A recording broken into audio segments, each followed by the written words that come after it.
au podcast entre deux chaises de métal. Le podcast de lutte animé par moi, Marco. Et dans ce podcast de lutte au Québec, TJ Day. Bonjour! Bonjour! Bonsoir, peu importe. Oui, bonsoir, bonjour. J'espère que vous êtes en forme, tout le monde. J'espère que vous aimez l'Halloween. Puis des bons bonbons. Est-ce que vous êtes en forme?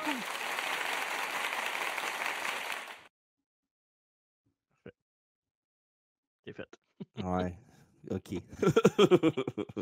Fait qu'aujourd'hui, évidemment, on a un gros podcast, un rétro review dans le mois de l'Halloween. On retourne en 1993, l'année où les Canadiens ont remporté la Coupe Stanley. C'est vrai? Pas si c'était dans ta question quiz.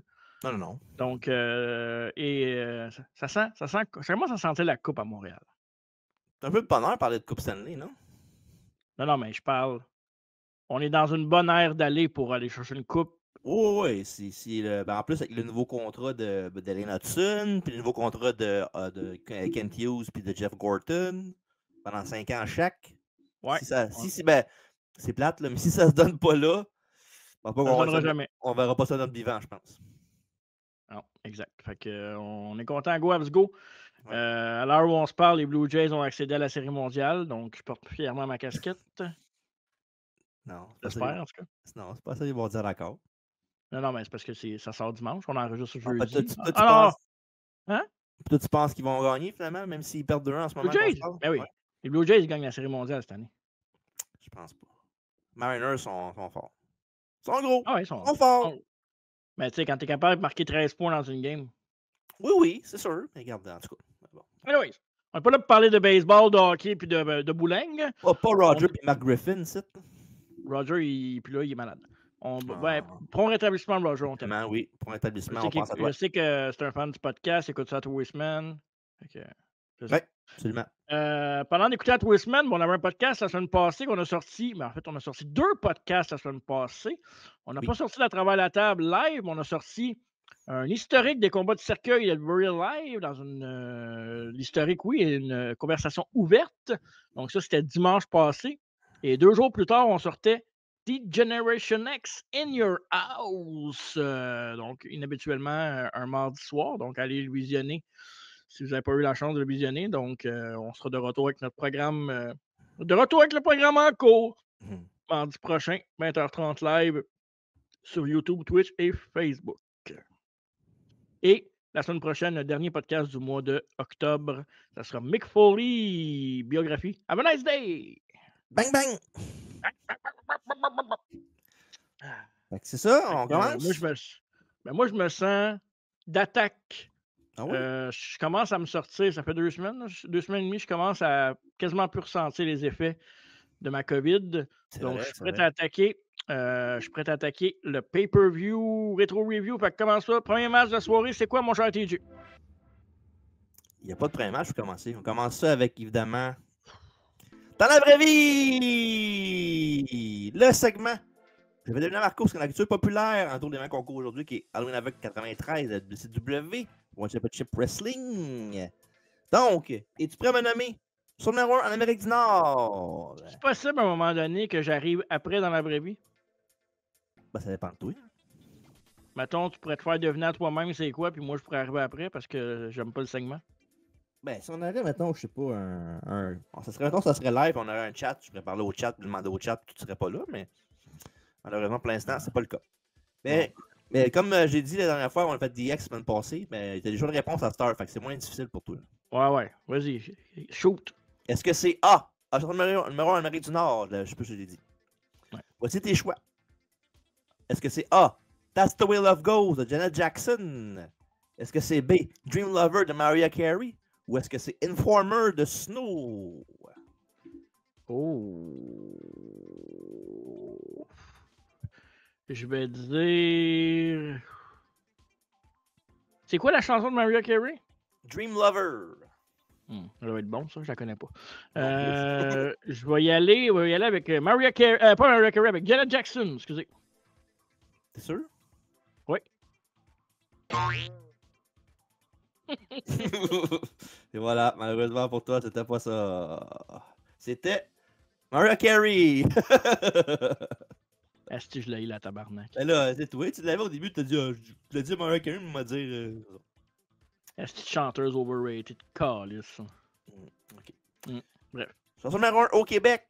Est-ce que c'est A, Pour te revoir de Francine Raymond, Pleure à ma place de Richard Séguin ou Inventer la terre de Marie-Denise Pelletier? Qu'est-ce qu'on n'a pas de talent au Québec? On va dire Marie-Denise Pelletier parce qu'on l'a jamais entendu dans les shows de réponse dans le podcast. C'est vrai. Très bonne chanson en plus, celle-là. Mais c'est pas ça. Hey, le bruiteur, là. Ben là, c'est nouveau, ça. En plus de m'écœurer que ton quiz plate, tu mets des bruits à cette heure. Ben, une bonne réponse, on va entendre d'autres choses. Ok, parfait. Film numéro 1 au box-office. Est-ce que c'est A, Bruce Lee, The Dragon de Bruce Lee Story? Est-ce que c'est B, Le Fugitif? Ou est-ce que c'est C, Les Technos de Beverly Hills? Ça, faut pas que j'y aille avec ce que moi j'aimais, mais ce que. La logique, mettons. Ouais. Je vais aller avec Le Fugitif.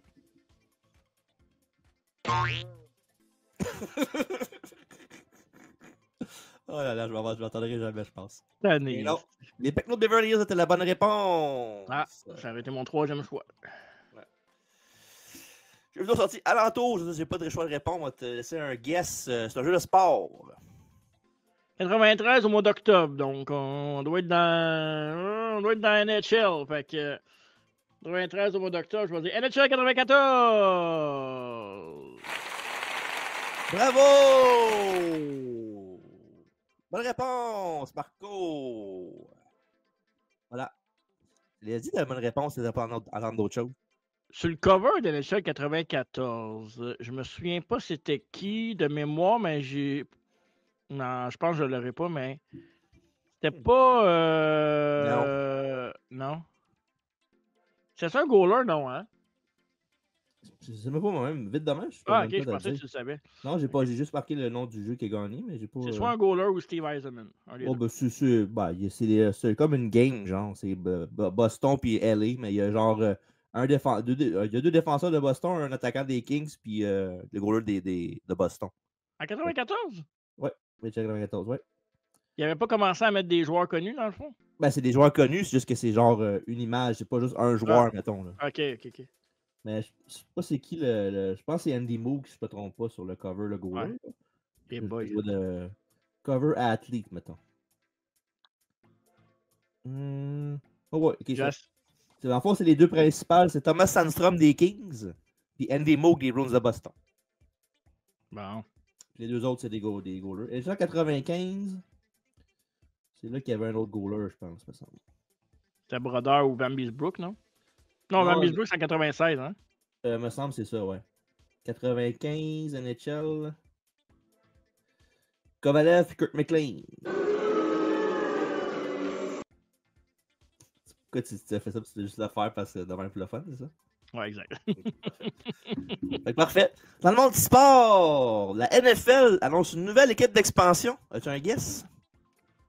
93, je vais dire les Rams de Saint-Louis.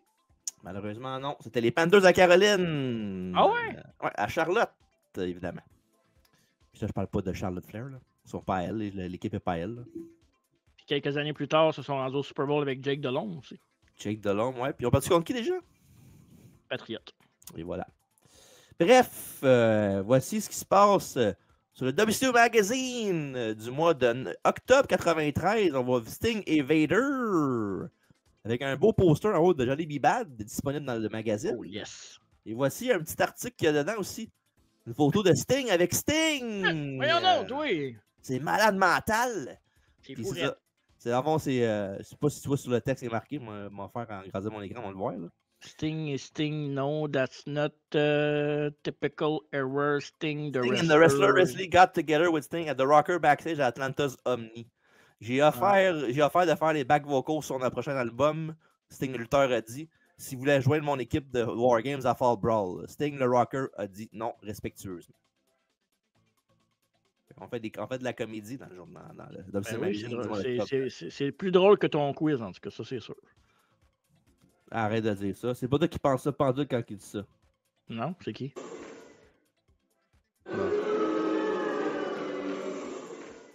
Ça, c'est les fans du podcast qui adorent dans la vraie vie qui disent ça en ce Ça moment. me tape déjà ses nerfs, cette affaire-là. Surtout quand on pogne ça de même on the spot. Là. Et voici, dans le journal, la découpeur de journaux. Darwin avec 93. Big Van Vader et Cactus Jack, of course, sur le cover. Et voilà, ce qui conclut le segment dans la vraie vie. Merci d'avoir participé. Et on va débuter le podcast proper. Voici les champions en puissance. À la WCW, le champion du monde est Big Van Vader. Yes. Le championnat international est détenu par Rick Rude. États-Unis par Dustin Rhodes. Le Television Title est détenu par Lord Steven Regal. Et les tag teams sont par Too Cold Scorpio et Marcus Bagwell. Qui était très fait parce qu'il a gagné la belt la veille. Ben, la veille égale une vingtaine de jours en taping. Enregistré, c'est sans taping, exact. Ouais, et à WWF, si vous êtes curieux, le champion du monde était Yokozuna. Pour le tambour pour le champion intercontinental. Razor Ramon! Hey! Et le tag team champion était les Québécois. Alors voilà, c'est les champions en puissance au moment du pay-per-view. La force. Ouais. Alors, le 93 est le 5e pay-per-view de ce nom. Il a lieu le 24 octobre 93 du Lakefront Arena de New Orleans en Louisiane. Et 6 000 personnes étaient dans la foule et 100 000 foyers ont commandé le show à la télévision à la carte. C'est une baisse de 65 000 comparativement à l'année précédente pour la WCW. Donc, c'est dommage, mais c'est ce qui arrive des fois. On commence avec un des célèbres mini-films de la WCW. Des enfants font la tournée des bonbons et découvrent un manoir hanté. Et ils trouvent Tony Schiavone à l'entrée. Ils se demandent pourquoi il n'est pas au pay-per-view. Et Schiavone annonce qu'un hélicoptère arrive et que ses enfants veulent voir quelque chose d'effrayant. Ils n'ont qu'à rentrer. Puis évidemment, éventuellement, Tony se révèle en étant un monstre qui ouvre le pay-per-view. Puis c'était cheesy, mais c'était divertissant quand même. C'est cool. Ben, j'ai aimé le fait avec Giovanni au début, mais j'ai trouvé ça crissement long comme segment. C'était trop long. Tu aurais pu faire ça plus short and sweet, selon moi. Là, mais... Ben, c'est pour ça qu'il y avait ça un mini-film. Parce que c'est pas court, mais c'est pas long non plus. Ouais. T'as-tu dit combien il y avait de personnes dans l'assistance ou tu l'as pas dit? 6 000. Ok, tu l'as dit. Parfait. Je sais ça. Mais puis, pour arranger un fun fact, le kid, là, le Dracula, là, Ouais. celui qui ouvre la porte et qui parle, là, mais c'est un des fils de Tony, justement. OK. Y a-tu un de ses fils qui est dans le wrestling business qui lutte? Non, hein? Je pense pas. Qui lutte? Non, je pense pas. Mais non, mais juste, il me semble que j'ai jamais entendu parler de Giovanni dire qu'il était dans la lutte, là. Mais, je me trompe peut-être. Tant mieux. Ouais. Après ça, avec les pétards, et ensuite, on voit Eric Bischoff déguisé en tenue générale confédérée. Il nous envoie aux abords du ring, les commandants de la soirée, Tony Schiavone, qu'on vient de parler, et Jesse the Body Ventura. Et Ventura est déguisé en docteur et Tony est déguisé en Jesse Ventura lui-même. Puis il parle en gros de la carte. Et on est prêt pour le match numéro 1. Un 3 contre 3 avec Harlem Heat, qui s'appelait à l'époque Kane et Cole, avec l'Equalizer, contre le Shockmaster, Ice Train et Charlie Norris. Et l'arbitre du match, Randy Anderson. Au début, quand j'avais lu les combats de la carte, j'avais vu Chuck Norris. Hein? Chuck Norris est dans la carte. Ça aurait été meilleur, je pense, avec Chuck Norris. Pas mal sûr que oui. Et Cole et Ice Train commencent le match. Et Train utilise sa force pour dominer. Kane entre dans le match et se fait infliger le même sort. Et Kane essaie de plaquer le train de glace dans le coin, mais il bloque et fait le relais à Norris. Cole revient, mais Cole revient, mais Charlie, Shockmaster et Train se font des tags rapides pour lui tordre le bras. Après ça, Kane donne un coup de genou dans le dos de Train et Harlem Heat double team le reposant. Il travaille à deux avec l'Equalizer qui ralentit le match avec des punches et des kicks. Il tient d'avoir avec un facebuster et tag Norris ensuite. Et l'Equalizer réclame alors le maître du choc. Le Shockmaster, le Slam et Train et Norris s'attaquent à tour de rôle à Equalizer jusqu'à temps qu'ils surprennent Norris avec une grosse botte et une corde à linge. Pour ce Cole essaie un axe kick à Norris, mais il rate un coup de tête volant. Et Charlie fait le relais au Shockmaster. Et le bon vieux Shocker fait le ménage et finit par rattraper Cole dans une prise de l'ours. Il transforme ensuite le coup en Spinebuster pour la victoire pendant que tout le monde se bat en dos de lui. Après ça, Shockmaster et Equalizer continuent de se battre après le match. Mais Shockmaster finit par l'envoyer hors du ring pour terminer le segment. Un match vraiment lent, là, on se mentira pas. C'était quoi ça, ce finish-là de Shockmaster? Ben, Burrock qui tombe en Spinebuster, là. C'était spécial. Ouais. Tu sais, ça avait pas l'air botché, mais c'est le genre de move que quelqu'un ferait, puis je ferais comme, hey, c'est un botch, ça. C'était vraiment. Bon, j'ai trouvé ça m'avait marqué, j'ai marqué dans mes notes, fait que je trouvais que c'était pas Crips, évidemment, il n'y avait pas vraiment de chimie dans le combat, mais des fois, quand ils se battaient, ça avait l'air d'un vrai fight d'après-bord, là, tu sais, on dirait qu'ils se frappent pour vrai, fait que, tu sais, des fois, ça rend le truc plus réaliste, mais ça n'a pas donné un meilleur match pour autant. Mm-hmm. On n'a pas l'ordinaire, mais j'ai rien trouvé de mal au combat. En sens, il n'y a pas eu de botch, il n'y a pas eu de. Ouais, c'était juste. C'était là, là. J'ai peut-être été poli, peut-être, mais j'ai donné 2. Ouais, j'ai donné 2 aussi. Fait que. Ouais, c'est bien correct. Ouais. Mais tu sais, c'est ça. Mais j'aurais pas mis ça comme opener. C'est pas ça qui Non. m'aurait gardé sur mon siège, mettons, en tant que fan, ça. Surtout avec la carte au complet après ça. Là. Ouais, il y a ça. Ouais, surtout. Tout après ça est 10 fois meilleur que ça. Là. Ouais.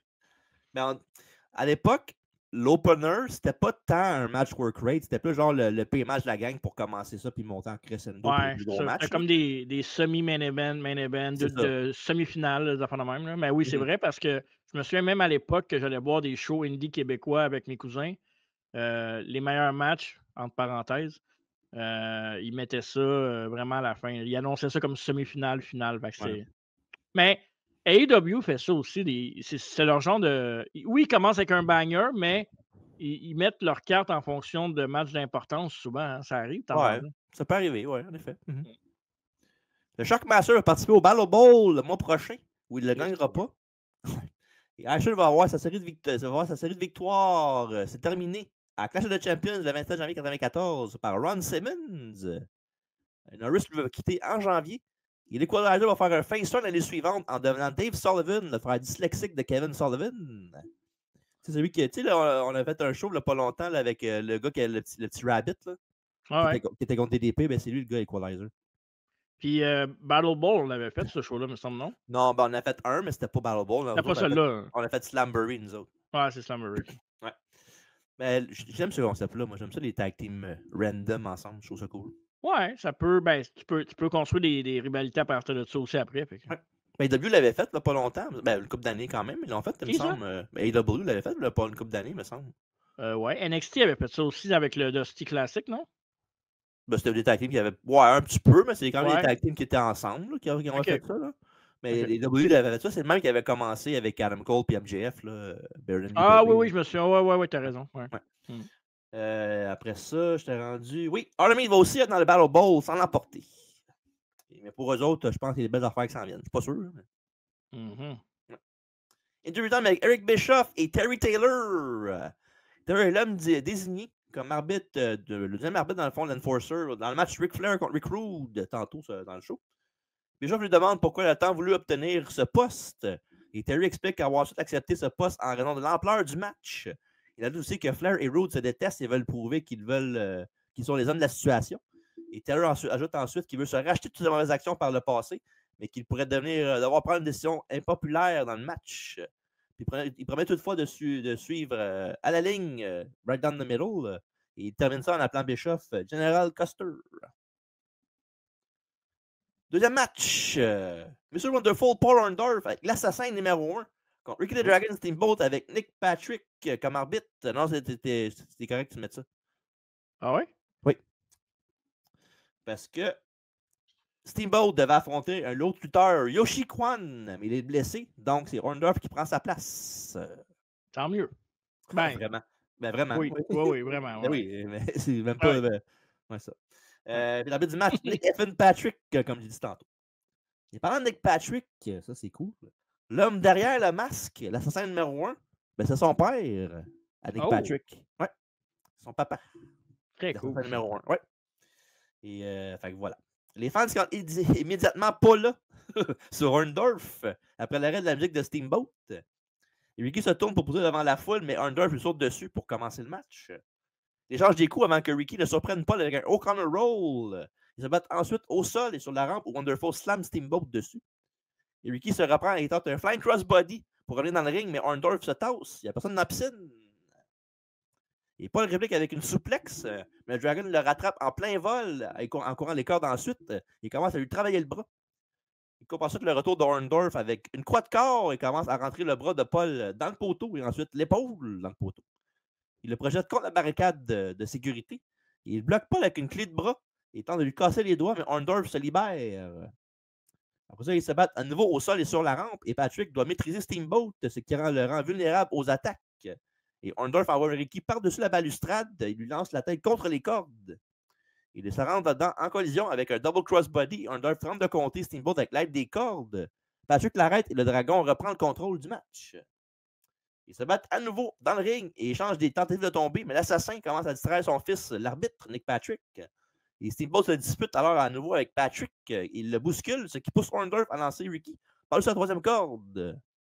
Et l'assassin met alors un objet dans son masque à la El Grande Americano et donne un coup de tête derrière la caboche à Steamboat. Et un compte de 10 plus tard, c'est la victoire pour Monsieur Merveilleux, Paul Orndorff. Souvent, vous allez m'entendre dire au podcast, après les rétro-reviews, que j'apprécie pas assez un lutteur, puis que, en écoutant plus en plus de shows, que ce lutteur-là vient me chercher plus. Puis ça, c'est le fun là, de regarder des vieux shows, c'est que tu redécouvres ou tu découvres plus le lutteur parce que c'est des vieux matchs qu'on regardait pas nécessairement à l'époque. Bref, Paul Orndorff est un de ceux-là. Je le regarde travailler, sa face, son corps, il est méchant au bout. Je sais pas, dans ce match-là, on dirait que ça m'a frappé encore plus là, que je suis comme j'aime regarder des matchs de Paul Orndorff. Il est vraiment, vraiment, vraiment bon. Puis c'est le parfait match du méchant contre le gentil ultime. Là. Les deux, ça fit au bout. Stiff, rapide. Il y a eu quelques longueurs là, parfois dans le combat. Là. Mais la foule est investie. Steamboat, il est over as fuck. Puis Orndorff, il sait comment aller chercher sa foule. Fait que, excellent combat, là, en général. J'ai marqué un très bon combat avec un peu de longueur, mais super solide. Ouais, exactement. J'ai dans ce match-là 3.5, 3,5. Ah, j'ai donné 3,4. OK, bon, c'est correct. Ouais, on est proche. Ouais. Quelques semaines plus tard, Orndorff va se trouver un autre partenaire pour faire équipe avec lui, Paul Roma. Ils s'appelleront Pretty Wonderful. Tandis que pour Steamboat, il va challenger Lord Steven Regal pour le titre télévision à Starrcade dans un match nul. En limite. Il était pas bon? Ah, il était pas bon. Comme le but d'Alain Côté. Et il était bon, le but d'Alain Côté, là. Il était pas bon. Hey, pour vrai, là. Tu veux vraiment me dire que le but était pas bon, là? Il était pas bon. Tu veux au moins le but? S'il aurait été bon, il l'aurait accordé. T'es franche. Pour vrai, là. Ben oui. Bon, voilà, l'excuse parfaite pour faire le soundboard. Hein? Je sens que ça va arriver souvent, les excuses pour le soundboard, je pense. Tony et Jesse parlent du résultat, et aussi du combat qui s'en vient entre Rude et Flair. On entend Rule Britannia qui signifie l'arrivée du British Bulldog, le match numéro 3. Le British Bulldog Davey Boy Smith contre Lord Steven Regal. Steven Regal ou bien un gars de tennis? Il était-tu dans Spirit Squad avant le temps ou quoi? Je sais pas, mais il était carrément.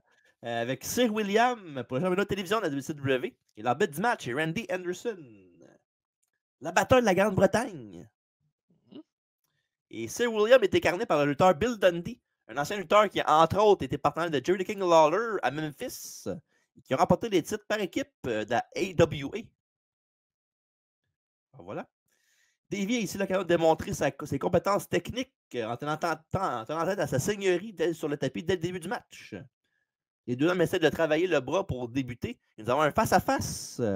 Monkey Flip de Bulldog, ils font un peu de chain wrestling, c'est-à-dire que Regal est dans les cordes pour faire le bris. Après ça, cravate de Regal, mais le Bulldog s'échappe et les deux botchent un Monkey Flip. Superbe manchette mexicaine du Bulldog, mais il interrompt sa prise après une distraction de Sir William. Regal attaque Davey Boy, mais Smith porte un crossbody pour un compte de 2.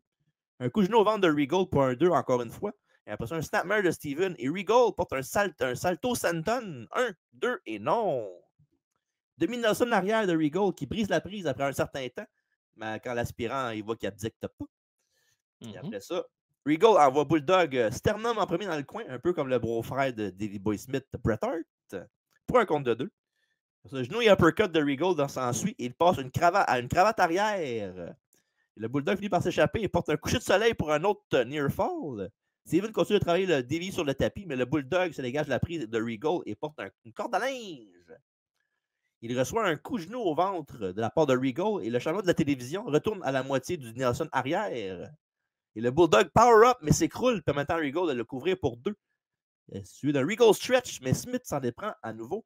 Et le Bulldog attrape Regal avec un sunset flip pour 2 et un head scissor takedown. Une line du Bulldog britannique et il porte une autre souplex. Power slam en courant du Bulldog, c'est son finish. 1, 2, et non! Dégagement de Regal. Marteau pilon de Davy. Oui. 1, 2, mais le temps est terminé, malheureusement, avant la fin du compte de 3, et c'est la fin du match. Ouais. Décevant comme finish, mais ça n'empêche pas que j'ai vraiment adoré ce match-là. Pour vrai, c'était fucking bon. Là. Puis j'aime beaucoup ces matchs-là avec beaucoup de lutte technique, puis une coupe de gros spots, mais beaucoup de lutte technique, puis Ouais. un peu à la, dans le fond, British style, dans le fond. Là. Ouais. Puis c'était facile pour moi de marquer dans le combo, pour vrai, fait que j'ai vraiment adoré ce match-là. Ben, tu sais, t'es un fan de Nigel McGuinness aussi, fait que c'est un peu ce genre de lutte-là. Zack Sabre Jr., le match qu'ils nous ont donné, c'est ce même genre-là. Fait que c'est sûr que c'est un tempo plus lent, des fois, puis après ça, c'est comme un crescendo de ça monte puis tout. Ouais, ben, avant, j'étais pas tant un fan. Mettons, j'aurais écouté ça dans ce temps-là, j'aurais pas capoté. Mais maintenant, je suis capable d'apprécier l'art de ces combats-là. Ouais, c'est pas. C'est un goût acquis, dans le fond. C'est pas de quoi que. Tout le monde a un style de lutte qu'il préfère. Là. Moi, c'est. J'ai pas vraiment de temps. Je sais un peu de tout, là. Mais. Je pense qu'un bon fan de lutte ouvert, puis surtout quand tu fais des podcasts, puis que tu analyses, puis que tu écoutes des shows, puis des affaires de même, je pense qu'il faut que tu donnes la chance au match quand tu en écoutes plus qu'un pour apprécier. Là. Fait que, ouais, je pense que ça vaut la peine des fois de changer un peu de style. Ça te refait retomber en amour avec ton style que tu aimes plus après aussi. Là. Ouais. Je suis curieux de la note. Laissez aller en premier, voir si je suis trop généreux ou pas. Ben, j'ai donné un petit peu plus que l'autre. Moi, j'ai donné 3,5 à celle-là. Ah, ok. Je suis carré là-bas. Je suis content. J'ai donné 3 et 3 quarts. OK, c'est ça. Ben, tu sais, tu as donné 3,5 à l'autre, fait qu'on a donné un point de plus au match, fait que ça fait du sens, là, rendu là. Ouais. Puis pour vrai, c'était excellent. J'ai adoré ça. Très bon match. Regal va rester champion de télévision jusqu'au 27 décembre, un TV taping de Saturday Night contre Ricky the Dragon Steamboat. Et pour le Bulldog, il va retourner au Royaume-Uni en janvier 1994. Il va revenir à la WWE qu'en fin de 97, après le Screwjob, évidemment. Ouais. À l'entrée, Bischoff est sur la scène devant la grande roue. Et Vader et Harley Race le rejoignent. Race dit à Vader de faire tourner la roue. Il s'exécute avec des feux d'artifice bruyants en jaillissent.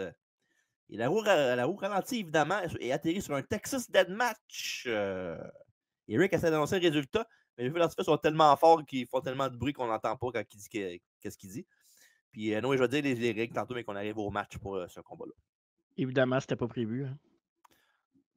Ouais, c'est ça. Je suis pas sûr. Je suis sûr qu'un gars derrière qui a la même roue, puis il fait. Oh. Ouais, surtout sachant le gars qui est dans le match. Ouais. Mais en même temps, n'importe quel style de match aurait été correct. Là. Ouais, il aurait pu s'adapter. Il aurait tombé sur un Lumberjack match ou un False Count Anywhere match, c'est cette affaire, à peu près. Ouais, rendu là. Ben, tu sais, ouais, False Count Anywhere, ça peut devenir un deathmatch assez facilement, si tu veux. Hein. C'est ça. Ouais. C'est juste des mots, pratiquement. C'est des mots. On fait des mots, des phrases, puis après ça fait des livres, puis là, on vend ça aux enfants pour aux autres. Oui, c'est en plein ça. Parfait. Match numéro 4. Stunning Steve Austin. Naturel Dustin Rhodes. États-Unis de la WCW. Et l'arbitre Nick Effin Patrick.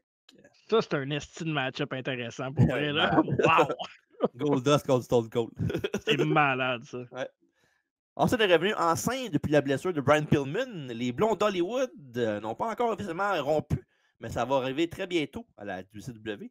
Et Tony souligne l'absence de Pillman au bord du ring. Et lors de l'entrée, Tony affirme que le colonel Parker va faire ce match à Austin aux grandes dames de Sid Vicious. C'est weird parce que quand Austin arrive, quand il marque son nom en dessous, c'est marqué avec le colonel Robert Parker, mais il n'est jamais vu dans le match.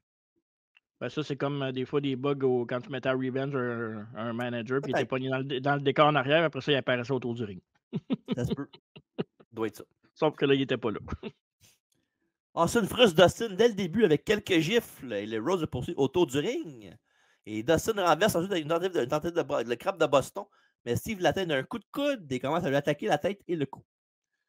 Rhodes riposte avec un snapmare et un show chassé avant qu'Austin ne rate un coup de genou dans le coin et s'effondre au sol. Il prétend blesser à un genou et retourne dans le ring en boitant. Et Rhodes s'attaque à la jambe d'Austin jusqu'à temps que Steve lui donne les doigts dans les yeux. Puis Austin lui attaque à nouveau la tête et le cou. Et dans un beau spot, Rhodes essaie de pousser Austin dans le coin. Mais en faisant ça, Austin tombe sur le dos. Puis Austin fait juste rebondir sur le deuxième corde. Puis il fait un knee drop en tombant. Moi, je trouvais ça fucking nice comme spot. Ouais, vraiment. Ben, tu sais, là, on est dans l'époque aussi que Austin, c'est pas Stone Cold. Là, Non, c'était Austin. C'était Austin, le technical wrestler. Là. Exact. C'est intéressant. Là.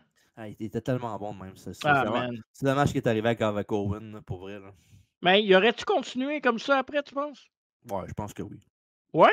Ben, pas. Il aurait peut-être été Stone Cold comme qu'il était, mais il aurait été plus technique. Là. Je pense que Vince l'aurait quand même ralenti. Parce que, tu sais, Vince, souvent, les WWE vont changer le style de la personne un peu. Là. Je pense qu'il l'aurait quand même ralenti un peu. Dans son... Ça aurait dépendu aussi. Quoique, je dis ça, mais Brett et Angle n'ont jamais changé de style. Ouais. Puis, tu sais, Austin contre Brett était Austin. Gros, qui va Austin 316. Puis, ouais. Ça empêche de faire la technique avec Brett. Là, fait que... Ouais, exact. Ouais. J'étais rendu où? T'étais rendu là. Ouais, je sais, mais où? C'était où?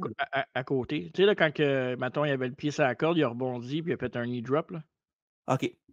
Ça dégénère un peu comme le match. Ensuite, il y a un gros brawl. Et Dawson réussit ensuite à repousser Austin. Il fait un lariat pour 2. Et Austin renverse une tentative de bulldog ensuite de Dustin Rhodes. Les deux se mettent alors à échanger des coups de poing et de pied. Et Rhodes bloque un stun gun et les deux adversaires s'échangent des tentatives de tomber. Par contre, Austin l'attire à l'extérieur et lui fait un roll-up avec les pieds dans les cordes à leur retour dans le ring. Il obtient le compte de 3. Mais Nick Patrick, après le compte de 3, il a vu ses pieds sur les cordes et il fait signe que le match n'a pas gagné encore. Et Austin pense avoir gagné le match et réclame la ceinture. Mais ça ouvre la porte à Dustin Rhodes de faire un roll-up surprise à Austin pour le compte de 3, pour la vraie victoire. Et c'est lui qui conserve le titre des États-Unis ce soir à Halloween avec. Et après le match, Austin met la main sur la ceinture et frappe Dustin avec. Puis Jesse trouve ça bien comique. Et ensuite, après ça, garde la ceinture, s'en va pendant que Nick Patrick aide Rhodes à aller se relever. Est-ce que j'avais trop d'attentes, mais le match a été en dessous de mes attentes? Ben, je sais pas. T'avais quoi comme attente? Ben, peut-être parce que c'est deux lutteurs que j'aime beaucoup. Ouais. Puis en sachant que Austin, c'était son meilleur temps dans le ring technique. Mais je sais pas. J'ai pas haï le match. Le match était quand même bon. Mais je m'attendais à ce qu'il dépasse les deux autres que j'ai notés avant. Puis c'est pas le cas. OK. Ben, je trouvais que c'est un match avec deux superbes talents, mais très solide. Mais je trouve que t'es déçu de ce match-là pour vrai? Ben, pas déçu, mais je m'attendais peut-être à plus que les deux autres matchs. Je pensais que ça allait surpasser les deux autres matchs. Ben, je pense pas que c'est le cas. Je pense que le match du Bulldog est meilleur que ce match-là. Tu voulais quoi, genre 4, mettons? Ouais, j'aurais mis un 4. J'aurais aimé ça avoir un 4 pour ce match-là. OK. Ou un 3 et 3 quarts. Ça aurait pu être bon aussi. OK. T'as donné combien pour le fun? Juste pour. 3,5. OK. Ben, j'ai donné 3 et quart. Oh ouais, c'est correct. Mais t'étais déçu du match, fait que c'est normal que tu sois plus bas. Ouais, mais j'aurais aimé ça 3 et 3 quarts. Peut-être pas 4. 4, c'est beaucoup quand même. Là. 4, c'est beaucoup. Pour un match de mid-card, là. Ouais, c'est beaucoup. Fait que, ouais. Les deux vont continuer à feuder un contre l'autre dans un combat revanche à Starrcade dans un 2-3. Stunning Steve va gagner le titre avec 2 tombées consécutifs. C'est rare que je fais ça, mais on enregistre le podcast, t'es arrivé de travailler, puis tout, puis j'ai pas soupé, puis en même temps, je vais me commander quelque chose. Ouais. Domino ou Burger King? Tu m'as demandé si je veux de quoi, c'est ça? Non. Domino ou Burger King? Ben, moi... en livraison, là, faut que tu penses que c'est en livraison. Ben, ça change quoi? Des fois, c'est fret, non? Pas nécessairement. Ça dépend s'il y a d'autres affaires en plein milieu, là. Ben, moi, j'adore les deux. Fait que pour moi, c'est dur de dire quel des deux. Là. OK. Mais essayé Burger King, j'ai eu une mauvaise expérience la dernière fois. OK, ben, si ça peut t'aider peut-être, moi, tantôt, je vais me ramener du Burger King à soir. Fait que... ben, je vais commander ça. Là. En ce moment que tu parles, je commande ça. Parfait. Ça va être un peu plus tard. Bref, on a ensuite une pub pour le prochain événement de la WWE, le Battle Bowl en novembre. Et ensuite, on diffuse des extraits de Saturday Night la veille où Scorpio et Buff Bagwell ont gagné le titre par équipe. Et là, Steve Boys avait la victoire, mais ça a soulevé Bagwell avant un compte de 3, un peu en cocky. Teddy Long a empêché Missy et Hyatt d'intervenir. Alors Scorpio a aidé Bagwell à renverser un slam et à faire le tomber pour le compte de 3. Et après l'extrait, Jesse se moque de Tony pour son beau en plume, imitant alors Ventura, ce qui laisse Jesse perplexe. Match numéro 5. Les Nasty Boys avec Missy Hyatt contre Too Cold Scorpio et Marcus Buff Bagwell. Marcus Alexander Bagwell avec Teddy Long dans leur coin. Petite par équipe de CW avec l'arbitre du match, Randy Anderson. Too Cold Scorpio qui était aussi Flash Funk à la WWF. Ouais. Et Nasty s'empare des ceintures et pose avec, ce qui pousse Scorpio et Bagwell à l'attaque. Il envoie les Nasties hors du ring et Bagwell embrasse Missy sur la bouche. Oh, le coquin. Ouais, elle a l'air dégoûtée. Je suis sûr qu'elle était pas pantoute. Sags et Bagwell commencent et les Nasties le prennent rapidement en double team. Cependant, Scorpio les surprend avec un fine crossbody, puis saute du dos de Bagwell sur eux en bas avec un flipping senton alors qu'ils se regroupent. Et Nobs revient dans l'arène ensuite et Scorpio lui fait un splash dans le coin et un victory roll avant que Scorpio et Bagwell ne se lancent à leur tour dans un travail d'équipe. Il élimine les deux garçons sales et Scorpio manque de rater une croix de corps en tremplin, mais c'est quand même réussi. Et après ça, lui et Bagwell ralentissent le combat avec du travaillage de broche pendant que les Nasties profitent d'une colle et d'une distraction de l'arbitre pour envoyer Bagwell par-dessus la troisième corde. Et Hyatt en profite pour gifler Bagwell à plusieurs reprises. Et les Nasties s'occupent du dos de Bagwell pendant un moment et Sags fait lui tendre la cuisse pour affaiblir Marcus. Alors, encore plus de double team pour couper le momentum de Bagwell qui tente un retour, mais une prise de l'ours recame ses ardeurs. Et l'arbitre rate une hot tag, mais Bagwell finit par y parvenir et Scorpio est une maison de feu et fait le ménage. Il porte ensuite un moonsault sur Nobs, mais le match bascule alors que Sags a accidentellement frappé son propre partenaire. Missy et Teddy se chamaillent. Bagwell prend la tête à Missy et Sags pour faire un fameux Coco Bung. Ça, c'est bon, ça. Ouais. Et Scorpio porte un 450 splash sur Nobs dans le ring et le court pour tenter de tomber. Par contre, Sags frappe Scorpio avec sa botte pendant que le est occupé avec Missy et Nobs, lui. Et Teddy Long, pardon. Mais Nobs, lui, en profite et met son bras sur Scorpio assommé pour le compte de 3 et récupérer les titres perdus la veille. Et Bagwell a tenté de faire le save, malheureusement, c'est trop tard pour son équipe. Complément d'information, pour ceux que ça intéresse, on avait reçu Pee-Wee l'année passée au podcast, puis il nous avait dit que Too Cold Scorpio l'avait stiffé. Je pense que c'était Pee-Wee qui l'avait blessé ou c'était. Je pense que c'était Pee-Wee. Ouais, Pee-Wee, Too Cold Scorpio l'avait blessé dans un combat. Il me semble que c'était Pee-Wee. Allez revoir l'entrevue, mais c'est ça. Bref. Sinon. J'aimerais ça dire ça dans ma vie. Moi, je me suis blessé par Cold Scorpio dans un match de lutte. C'est malade. Non, match quand même solide. C'était honnête. C'était honnête, là, c'est ça. C'était un bon brawl tag team. C'était un match, j'ai quasiment goût de dire à l'image des Nasty Boys, là, dans le sens qu'ils ont dicté un peu le pace du match. Pas mauvais, mais c'est pas les autres matchs niveau habileté technique, mais j'ai quand même donné un 3 au match. Moi, moi j'ai donné 2-3 quarts. OK. Solide. Ouais, c'est bon, quand même.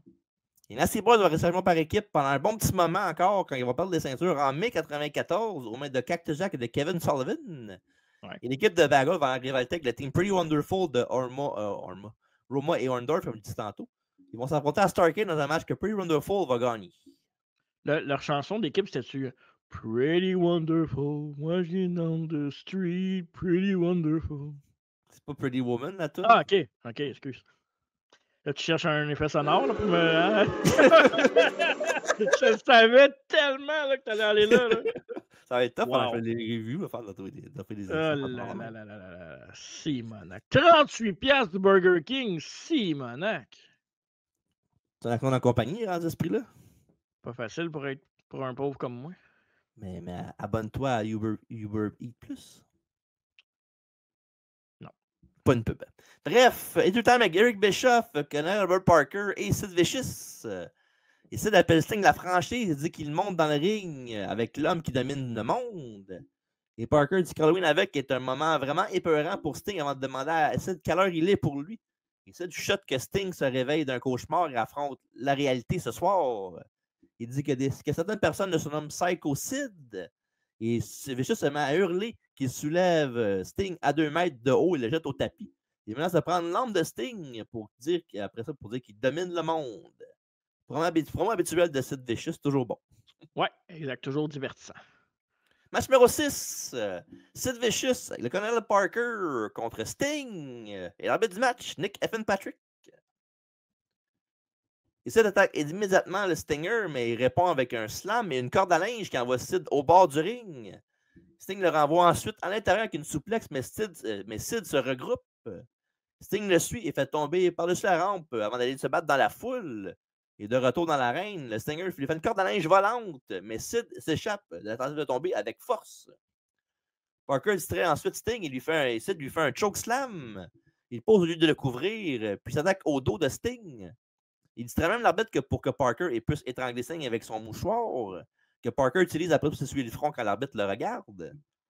Et après ça, Parker lui rend l'appareil et distrait l'arbitre pour que Sid frappe son adversaire avec un coup de chaise plutôt faible.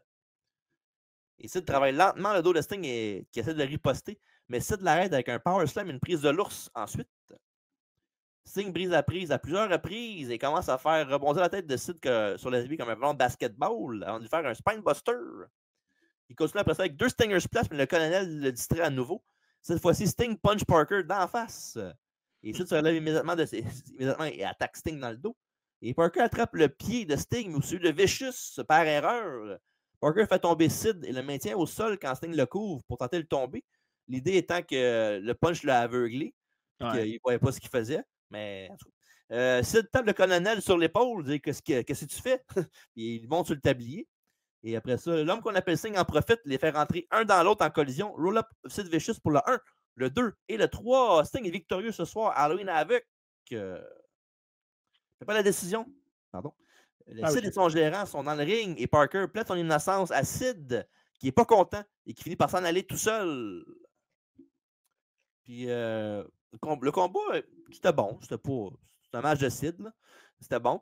Mais le finish, c'était pas mal niaiseux, j'ai trouvé. Là. Il aurait pu faire ça plus crédible avec un poke dans les yeux ou de la poudre dans les yeux pour que l'autre ne voit pas ce qu'il fait parce que Chris me semble, il regarde le pied de Sid ou whatever. Là. En tout cas, je trouvais ça cave un peu, mais sinon, anyway. Because it's WCW aussi. Ben, pas tant. À l'époque, c'était pas vraiment ça. Ouais, c'était pas. 93, non, j'avoue. Là, mais... Je sais pas, il aurait pu faire de quoi d'autre. Mettons, je sais pas. Il lançait un fer en face, quelque chose du genre. Là. Sting a une belle carrière, mais il y a une couple de matchs de même dans sa carrière qu'il a pogné des navets un peu. J'aime quand même Sid, là. Je veux pas dire que le Sid c'est un navet nécessairement, mais c'est un peu le même syndrome qu'Undertaker. Des fois, il donnait des lutteurs, puis débrouille-toi avec, puis fallait bien paraître. Là. C'est facile, faut que tu le lead. Puis Sting il est bon, mais comme leader, peut-être pas. Je pense pas, hein? À cette époque-là, en tout cas. Ouais. Au moins, il est divertissant, mais ouais, je suis d'accord avec toi. Ça a été un match correct. J'aime voir Sting en action. C'est toujours le fun de le voir, surtout Surfer Sting. C'est une époque que peut-être j'ai moins écouté assidûment comparativement à notre époque NWO puis Sting Crow. Mais ouais, un bon petit match, mais ça reste un match de Sid. Ouais. 3. 3 et un quart. Okay. Je l'avais dans la même baraque que les autres matchs pour des raisons différentes. J'ai mis dans le même bateau que ton site. C'est assez comme ça. Je veux dire, c'est pas. Tu parles du match ou tu parles du show? Là? Du show, c'est très écoutable. Tu as des bons flashs. Tu n'as rien d'extraordinaire, mais tu n'as absolument rien de mauvais non plus. Tu as le goût d'écouter pas mal tous les matchs pareils. Ouais. C'est pas. Il n'y a rien qui va faire wash dégueulasse. Puis, c'est ça. Les problèmes avec Sid et Parker vont continuer après ça. Sid est devenu babyface. Il devait défier Vader pour la ceinture de championnat du monde à Starrcade. Pour remporter le titre, c'est censé gagner la belt Sid. Mais avant que ça arrive, c'est un peu plus. C'est quand même une affaire que beaucoup de monde connaissent. Là. Sid a été libéré de son contrat à la suite d'une altercation avec Arn Anderson dans une tournée européenne. Le 27 octobre 1993, Eudy, le vrai nom de Sid Eudy. Et Anderson sont disputés dans un bar à l'hôtel à Blackburn, en Angleterre. Anderson avait menacé Eudy avec une bouteille cassée. Et après avoir été envoyé dans leur chambre par le chef de sécurité Doug Dillinger, Eudy s'est rendu dans la chambre d'Anderson. Il l'a attaqué avec un pied de chaise. Ce à quoi Anderson a répondu avec une paire de ciseaux. Et Eudy a reçu 4 coups de couteau, tandis qu'Anderson en a après une vingtaine, a perdu une pinte de sang et demi. Puis le combat était interrompu. L'attacation a été interrompue par Too Cold Scorpio, qui a pratiquement sauvé la vie d'Arn Anderson, parce que ça continuait. Peut-être que l'autre l'aurait tué. Hey, c'est fou. Puis ils ont pas été emprisonnés là, pour ça, non? Mais j'ai pas fini mon. Ah, ok, Ouais. vas-y. Mais aucun des deux hommes n'a porté plainte un contre l'autre. Puis la police britannique a refusé de faire des plaintes parce qu'ils quittaient la place après. C'était une tournée européenne. Ils n'habitaient pas là. Puis ça. Fait qu'ils étaient sur le point de quitter le pays. Fait qu'ils ont fait fuck off. Hey, Mais c'est ça régler leurs affaires comme des hommes? dans le temps, on jouait pas des jeux vidéo backstage. Nous autres, on se cassait la Ah, gueule. Puis on prenait de la drogue. Chris. Puis, Puis nous autres, oh, il m'a pas gardé 20 fois, m'a le dire à ma mère. Mais non, tu me correct, je t'en vis, mais que je te recroise pas, par exemple, parce que ça va donne-moi faire le mal. tête dans le fond de la pièce. Là. Ouais, ouais, m'a tapé, là. Voyons. Ouais. C'est pas des faibles, là, comme aujourd'hui. Hein? Et aussi, il était ici d'après ça, tu penses? Il a été au bar, sûrement. Non, mais je veux dire, où est-ce qu'il a été lutté après ça? À WWF, non? Non. Ah, SCW? Non. Ah! Au Québec, non? C'est ça? Mais non. À Memphis avec Lawler. Ah, ok. Ouais. Bon, ça m'a l'air tellement évident pour toi, puis moi, je faisais le tour des Ah ouais. promotions. Mais j'aurais pu dire aussi, j'aurais pu la faire sans te faire deviner non plus. Là. Ouais. Il est allé où après? Au bar. Ouais, au bar. À l'hôpital, je pense qu'il est allé après. À Pital. Ouais. Puis pour Sting, il va faire partie du Battle Bowl. Il va se rendre en grande finale quand il va être éliminé par la fin par Vader, le gagnant du match. Parlant de Vader, on montre ensuite comment lui et Cactus Jack se préparent pour le main event en picture-in-picture. Et Vader fait des punches dans les mains d'Harley Race qui l'encouragent pendant que Jack lui se berce. Il parle tout seul. Il crie que rien ne peut faire mal à Cactus Jack. On va pour le match numéro 7. Ravishing Recruit contre Nature Boy Ric Flair avec Fifi, la femme de ménage, dans son coin pour le titre de championnat international de WCW dans un return match. Prenez mon argent, si. Et les arbitres du match, à l'intérieur, c'est Randy Anderson, à l'extérieur du ring, comme on a commencé dans le show tantôt. C'est Terry Taylor. Hero avait battu Flair pour la ceinture. Le titre NWA est rebaptisé maintenant que la WWE ne peut plus utiliser le nom de NWA. À Fall Brawl, et Flair vient tenter de récupérer la ceinture ce soir. Il y avait aussi une histoire de Rude en essayant de voler Fifi au Nature Boy. Puis en regardant quand il est arrivé avec Ric Flair, je trouvais que c'était comme un. C'est drôle parce que c'est comme un mix genre de Debra puis de Woman qu'il y avait plus tard Ric Flair avec lui. Là. Ouais. Tu mets les deux ensemble et on dirait que c'est elle, là, ça donne Fifi. Genre. Mais Debra jeune ou Non, plus Debra moins en jeune? tant qu'elle était avec Ric Flair, tout cette bevée. Ok. Laisse ça tranquille, pauvre femme. Puis évidemment, qui dit Recruit dit Airbrush Tights, fait que ses culottes étaient malades. Il y avait Ric Flair d'un bord et il y avait Fifi de l'autre, c'était malade. Yes. Il essaie de charmer Fifi, mais Flair attaque Rude pour débuter le match. Et Flair amène Rick dans le coin, Recruit.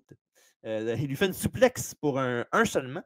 Et Flair prend une corde à linge dans le coin et charge dans l'autre coin, mais reçoit le genou de son opposant en plein visage. Et Rude monte au top et il rate un knee drop de la 3.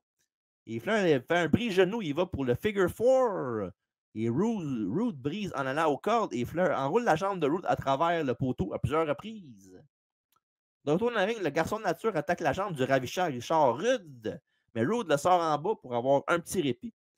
Et Flair tente cette flip, mais Rude le bloque et utilise les cordes comme appui pour un compte de 2. Une croix de corde de Flair envoie les deux hommes au sol. Ça, je trouvais ça nice quand Ric Flair faisait ça. Le crossbody, les deux sont des cordes, puis les deux vont en bas du ring en malade. Là. Je trouvais ça nice quand il faisait ça. C'est un beau spot. Babyface, Ric Flair faisait ça, pas Heel. Ouais, mais il y a quelqu'un qui fait ça souvent aussi, moderne. Là, Ça se peut. Ben, je sais qu'MJF, il le fait souvent dans ses matchs parce que, évidemment, c'est un étudiant de la game old school aussi. Là. Il fait pas Mais... Darby? Ouais, Darby, tout ce qui se pitch en bas de quelque chose, il le fait. Ouais, là, non, mais je sais, je comprends ça. Mettons, plus lutteur, je pense que MJF, c'est quelqu'un qui le fait. Danielson, je l'ai vu faire une couple de fois aussi. Fait que... Cody aussi, Cody le fait dans ses matchs des fois aussi. OK. Ah ouais, c'est cool. C'est fun de voir Ric Flair faire ça en babyface. Là. Ouais, c'était vraiment cool comme move. Là. Ouais. Pendant après ça, Flair porte un coup de manche double H du haut jusqu'en bas du ring. Il monte à nouveau après ça. Il saute, mais Rude le frappe en descendant. Et Rude essaie d'utiliser une chaise, mais Taylor lui retire entre ses mains. De retour dans l'arène, Rude porte un briseau à Flair pour un compte de 2. Rude fait ensuite un chin lock en s'assoyant sur Slick Rick et il saute sur le dos de Flair qui tente de se défendre. Rude monte sur la 3 et fait un axe handle. 1, 2 et non! Rude envoie Flair dans le coin et Flair fait son bomb dans le coin habituel où il tombe sur les prunes. Mais Rude attaque avec une close line. Souplex de Rude à Flair qui remonte dans le ring. Il monte, après il fait un double act rouge et porte le Rude Awakening, la prise de finition de Rick Frood, le neckbreaker. Il le couvre. 1, 2, et non, dégagement de Rude. Flair obtient un backslide pour 2. Une souplex de Flair et il monte. Nature Boy saute, mais reçoit la botte de Rude en descendant. Et Rude envoie Flair dans l'arbitre dans le coin. Et Rude fait une close line avec Flair. Il couvre, mais évidemment, il n'y a pas d'arbitre. Taylor entre dans le ring. Et Rude, il fait une corde à linge tout de suite pour ceux qui rentrent dans le ring. Ça, c'était malade. Rude, après ça, un genre de poing américain entre les mains. Mais manque Flair avec. Suplex arrière de Flair. Il en prend possession de l'objet. Et Flair frappe Rude avec et couvre pour 1, 2. Après ça, l'autre arbitre empêche Taylor de faire le compte de 3 et disqualifie Flair sur le champ parce qu'il a vu le coup avec l'objet. Il donne la victoire à Rude. Et après le match.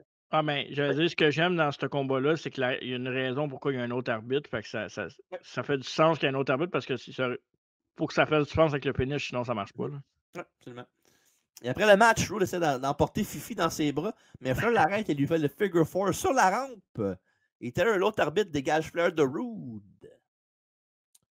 Fait que, c'est weird parce que je trouve que c'est un très bon match, mais qu'il n'y avait pas une si bonne chimie qu'il devrait avoir ces deux lutteurs-là, me semble, ensemble. Puis on dirait qu'ils se gardaient du stock pour d'autres combats plus tard, peut-être. Puis le finish aussi était faible aussi, à mon avis, là, même si je comprends la patente. Ouais, au moins le finish. J'aime pas les finishes DQ, mais c'est un des bons finishes DQ que je suis prêt à accepter parce que ça fait du sens. Ouais. Mais moi, je pense que les deux qui sont trop pareils. Ouais.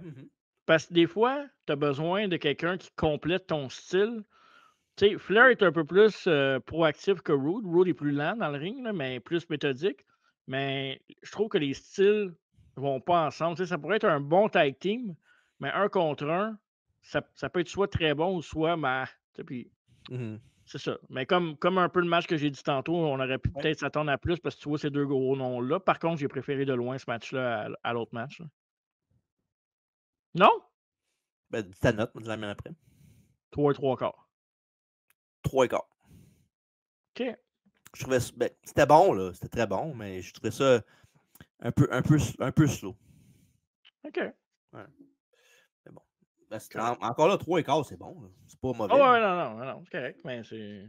Tout ce qui est en haut de 3 et quart, c'est bon. Là. Ouais. Entre 3 et. Oui, parce que c'est sur 5, il faut le rappeler. C'est ça. Pas 5.6, 5.7, 5.8 comme d'autres voudraient faire. J'ai les notes de Meltzer pour ce show-là. Hein. Je les ai sur Cage Match et c'est ça. Des fois. Ouais. Mais faut pas checker ça parce que sinon. Ah, ben moi, je me fie pas sur Meltzer. Oui, c'est sûr. Hein. Oui, moi, Meltzer, moi, je connais ça, lui. Bof. Je me fie pas sur lui, mais je sais qu'est-ce qu'il a dit, ses affaires. Non, mais c'est parce que je check Cage. Moi, je check tout ce que j'ai comme document pour m'apporter ce que j'ai à dire après. Mais mon opinion compte avant un autre. Ton intérêt journalistique, c'est ça? Ben oui, faut checker nos sources. On n'a pas le choix. Absolument. Rude a perdu le championnat contre Hiroshi Ase le 16 mars 1994 à Tokyo, au Japon. Il y en avait assez. Ouais, c'est ça. Hiroshi, petit pisse là-dedans. Rude a récupéré le titre 8 jours plus tard à Kyoto, au Japon encore. Il a perdu le titre contre Sting le 17 avril à Spring Stampede. Rude a battu Sting le 1er mai à Wrestling Dontaku, à Fukuoka, au Japon, pour devenir triple champion. Ouais. Et Rude, cependant, s'est blessé au dos pendant le match lorsqu'il a reçu un plongeon suicide au bord du ring. Il a atterri sur le coin de la plateforme surélevée. Puis évidemment, il s'est blessé au dos. Puis, capable de lutter, il a été déchu du titre. Puis l'excuse qu'il avait pour la storyline, c'est qu'il avait utilisé la ceinture pendant le match. Puis c'est pour ça qu'il n'y avait pas la belt. Quand tu dis la plateforme surélevée, c'est-tu la REM qu'il y avait tout le temps dans les shows de WCW? Oh, ouais. Ben ouais, mais il y avait genre une rampe. Il y avait une rampe qui était pas supposée être là d'habitude. Puis il y a comme. AEW, des fois, ils font dans leur show aussi là, la REM comme ça. Là. Oh ouais. Mais ça, je trouve ça cool, mais effectivement, si tu regardes pas où tu glisses, c'est dangereux de blesser en crise pour vrai. C'est sûr. Pas facile. Pas du ballet, hein? It's un ballet. C'était bon, les Joseph Ballet. Not. Une game. Ouais, c'est ça. Mais il a quand même permis d'avoir Alex Kovalev. L'autre jour, que je le dis, ouais, j'ai regardé les stats de Billy Leno. Là. Puis, bon. Je comprends pas pourquoi j'ai acheté un chandail Billy Leno. Je sais même pas moi non plus. Ça doit être pour le gag, j'imagine. Ça doit. C'est correct. Rude a pris sa retraite pas longtemps après ça. Et Ric Flair, il va avoir un gros combat à Starrcade où il va battre Big Van Vader pour gagner la ceinture de champion du monde de WWE pour la deuxième fois. Parce que c'était NWA avant. Ouais. Tony revient ensuite sur le Battle Bowl avant d'aborder les règles du Texas Deathmatch. Et voici les règles. Il n'y a pas de disqualification. Les chutes sont comptées n'importe où. Puis il y a une période de repos de 30 secondes après le compte de 3, compte de 10, puis 30 secondes pour se relever. Ouais. Et avant que le compétiteur, comme j'ai dit, dans mon texte, ça le dit après. Là. Puis s'il n'arrive pas à se relever après ça, ben, il perd le match. En fait, c'est comme un hardcore False Count Anywhere Last Man Standing. Ouais, c'est compliqué un peu. Oh ouais, c'est un Texas Deathmatch. Exact. Match numéro 8. Vader avec Harley Race contre Cactus Jack dans un Texas Deathmatch. Et l'arbitre est Nick Evan Patrick. Grosse soirée pour Patrick, hein? Beaucoup de matchs. Il y avait juste 2 refs. Ouais. Fait qu'ils ont alterné. Fait qu'il y avait 8 matchs, fait qu'ils ont fait 4 matchs chaque. Pas de chicane dans ma cabane. Non. Pas de chicane dans ma cabane. Non. Pas de cochon dans mon salon.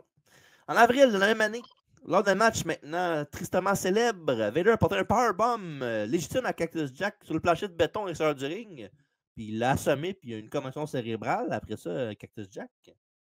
Et après ça, le WWE a diffusé d'étranges segments appelés Lost in Cleveland, affirmant que Cactus Jack était à Cleveland avec une amnésie, pris dans un hôpital psychiatrique.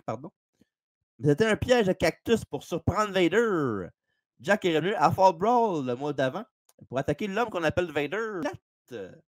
Il échange des coups et Vader perd déjà son masque. Ils se battent aux abords du ring et Jack utilise une chaise et la caméra d'un fan.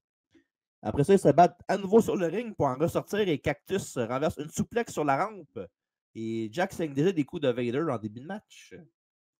Après ça, on a Jack qui empêche Harley d'utiliser une chaise avant que Cactus et Big Van ne s'affrontent dans une tombe ouverte sur le décor d'Halloween Havoc. Et les hommes ressortent et Vader saigne également. Et après ça, Jack continue ensuite avec une line et fait le premier tombé. Et Vader se relève à 3 après la pause de 10 secondes. Mais Jack le frappe avec un cactus qu'il a pris du décor. Et il fait un autre tombé avec un cactus elbow de la rampe jusqu'en bas pour un compte de 3. Et après ça, comme tantôt, Vader se relève rapidement après la pause des 10 secondes et tire Cactus au sol. Il retourne dans le ring et Cactus attrape une table avant de pousser Vader dessus. Et le combat se poursuit à l'extérieur et Cactus évite de justesse quand Vader essaie de s'asseoir sur lui avec un sunset flip raté. Cependant, Vader fait tomber Jack par-dessus la rampe et frappe avec une chaise, tandis que le caméraman surprend Harley en train de manipuler un pistolet paralysant. Et Vader ramène Cactus. Ça te fait rire, un pistolet rapide. Ouais, c'est vraiment. Un Tangan. Ah, c'est la lutte, hein? Ouais. Pour vrai, là, c'est ça. Tu peux pas inventer ça. Non. Vader ramène Cactus à l'intérieur et fait un tombé après un moonsault. Jack est debout à 3, mais Vader l'envoie sur la rampe. Et Cactus saute sur le dos de Vader, mais il retombe de tout son poids sur Jack. Ça va faire du bien pantoute. Il porte son propre DDT, mais il atterrit sur la chaise lui-même. Les deux ont de la difficulté à se relever, mais Harley attaque Jack avec son stun gun. Et l'arbitre se retourne et constate que Jack est toujours par terre. Il accorde donc le match et la victoire à Vader. Et après le combat, Cactus se venge en infligeant un double arm DDT à Harley et en criant bang bang. Et Vader semble abandonner Race à son sort, tandis que les fans scantent Jack. Et Jesse et Tony font le point sur la soirée et Tony dit que c'est un vrai plaisir. Il va de la promotion de Battleboard pour une dernière fois. Il nous souhaite la bonne nuit. Et c'est comme ça que se termine Halloween Havoc, édition 93. J'ai hâte de voir ce que tu as pensé du main event. Ben, ça le main event, mais ça aurait pu juste être un False Count Anywhere, puis ça aurait été bien correct. Ouais, stipulation pour rien de trop, là, genre. Ouais, juste un False Count Anywhere, one pin, that's it. OK. T'as donné combien? 3,5. J'ai donné 3 et 3 quarts. C'est correct. Pour? Ben, j'aurais donné. Je m'attendais à donner 4 à ce match-là. Tu sais, je fais pas de note d'avance, mais.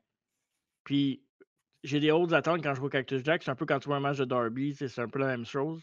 Vader, c'est un bon big guy, mais j'ai senti comme avec les stipulations et tout ça qu'il manquait un petit quelque chose. C'était pas un match classique de Cactus et Foley. Je trouvais qu'il manquait un petit oomph de plus. que j'ai pas pu donner. Fait que, ouais, c'est ça. Mais ça, c'est une affaire que je vais te poser la question pendant qu'on je pense. Là. Mais Ouais. comment tu commences tes notes, mettons, là, pour un match? Est-ce que tu as une note en tête que tu dis, je vais commencer de là, puis je baisse à fur et à mesure? Tu commences à 0? Tu commences... Non. Je commence à 0, oui. Puis après ça, je me dis, bon, premièrement, est-ce que le match, c'est boring? Après ça, je fais OK. Est-ce que les moves, il y a des botches? OK, ça monte. Après ça, est-ce que tout se tient? Il n'y a pas de. Tout se tient. Après ça, la longueur du match, la storyline, la fin du. Tout ça dans le match. Puis à un moment donné, ben, l'excitation qu'il y a avec. Là, fait que c'est comme plein de petits trucs qui font en sorte que ça monte graduellement. Là, c'est ça. Moi, je commence à 4 tout le temps. Puis je check le match, puis après ça, genre, mettons, je vois par tranche de 0.5, mettons. 4, OK. 4 c'est trop, non? 3.5. Puis mettons, je jette à 3.5. Je commence à penser 3.5, 3.3 je commence à y penser, puis je fais ça graduellement. OK. Tu vois, comme là, j'ai encore un choix. Là. J'ai 2 matchs 3 et 3/4. Il faut que je choisisse, mais il y a un match que j'ai plus aimé parce que le match était plus divertissant, il y avait un enjeu, puis tout aussi. Fait que c'est ça. Bref. Exactement. Ouais. Federer va rester champion jusqu'à Starrcade dans la perdant contre Ric Flair, comme j'ai dit plus tôt. Cactus Jack lui va brièvement se disputer avec l'écurie d'Harley Race, notamment les Nasty Boys et Max Payne. Puis il va quitter la compagnie en septembre 1994 pour aller, entre autres, au Japon. Yes. Fait qu'on est prêt pour les matchs of the night, le pay match et la note. Match of the night, pour toi. Je le donne à Vader contre Cactus Jack. Je le donne à Bulldog et Regal. Aucune surprise là-dessus. Parfait. Le pay match, ben, c'est le 3 contre 3. Là. Ouais, 3 contre 3 au début, le premier match. Ouais. Et la note, vas-y, je te laisse commencer. J'ai donné à Halloween Havoc 93 la note de 7.5 sur 10. OK. J'ai donné à Halloween Havoc 93, 8 sur 10. OK. Ça se défend. Ben oui, c'est bien correct. Fait que, non, pour vrai, c'est un bon show. Puis, je te l'ai dit en privé cette semaine, mais si vous voulez le regarder, le show il est sur WCW Vault sur YouTube gratis. Fait que profitez-en. Exact. Amusez-vous. Ouais. Il y a des belles affaires là-dessus. Non, exact. Ça me dérange pas, pour vrai. Là, mais ben moi, ça m'aide. Je peux faire le montage avec. Fait que... c'est ça! You Il est dans le rétroviseur! Halloween avec 93! Let's go! En tout cas, moi, j'ai trouvé que c'était vraiment un bon show. Puis, la seule affaire que j'ai à dire, c'est ça. Hey, moi, ma commande, elle vient d'arriver en ce moment. Ah, pour vrai?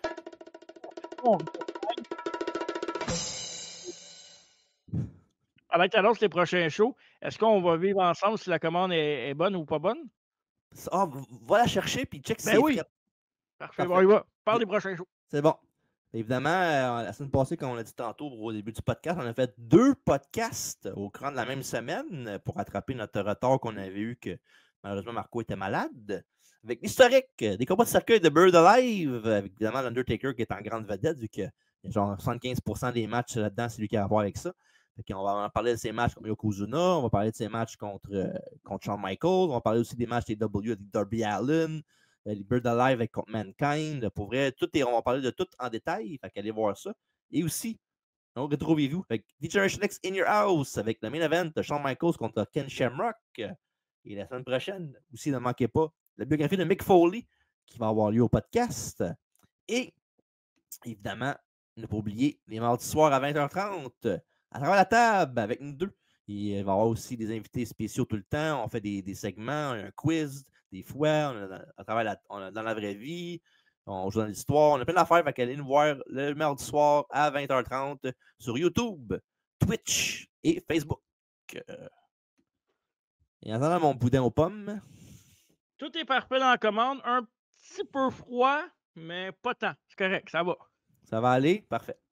Ouais. Ouais, bon. Alright. Fait que j'ai dit tout ce qu'on avait à faire. Fait que un mot de la fin avant de nous quitter. Oui! Joyeux Halloween, mangez pas trop de bonbons, puis bonne soirée. Je pensais que tu checkais pour les bruits encore. Non, bonne soirée. Ouais, parfait. Fait que ça va être là tout le monde. Merci d'avoir été là pour le podcast. Merci Marco d'avoir vu Halloween Havoc 93 avec moi. Donc, on se voit la semaine prochaine pour d'autres beaux podcasts. Bon appétit. Et aussi, n'oubliez pas, c'est très important à la maison. Allez, bah!